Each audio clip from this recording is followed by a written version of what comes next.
n'ahatabitigiri nyakuri bihari vyerekana urugero abagabo n'abakenyezi bakoresha ko ubuhinga ngurukana bumenyi.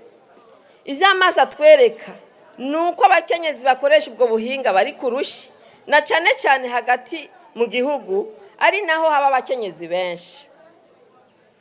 Urashobora guhura n'abagabo 5 ugasanga muri bo n'imiburiburi 4 muri bo barafise telefone ngendanwa, ndetse hari n'abafise 2 canke zirenga, ariko ku bakenyezi ho suko.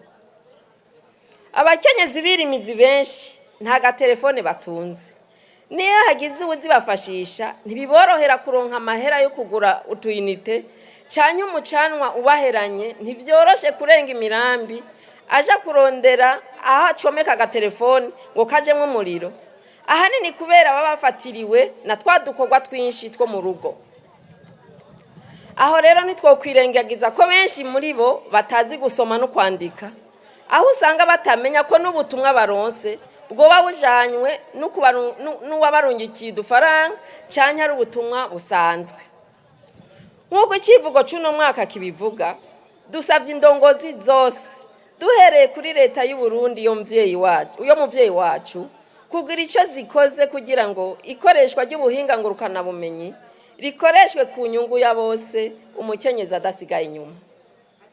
Turasavye ko hotunganywa inyigisho nyinshi ku migwi yose y'abakenyezi, na cane cane ku bakenyezi birimizi, mu ntumbero yo kubategura kwinjira mu ikoreshwa ry'ubuhinga ngurukana bumenyi mu bisata vyose by'ubuzima bw'igihugu.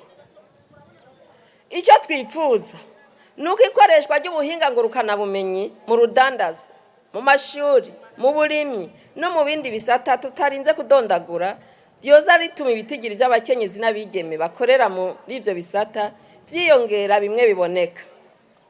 Tuboneyeho no gukebura abakenyezi n'abigeme bamaze kumenya gukoresha ubuhinga ngurukana bumenyi ko bo bukoresha mu bibateza imbere, bakirinda kubukoresha mu bitagira akamaro.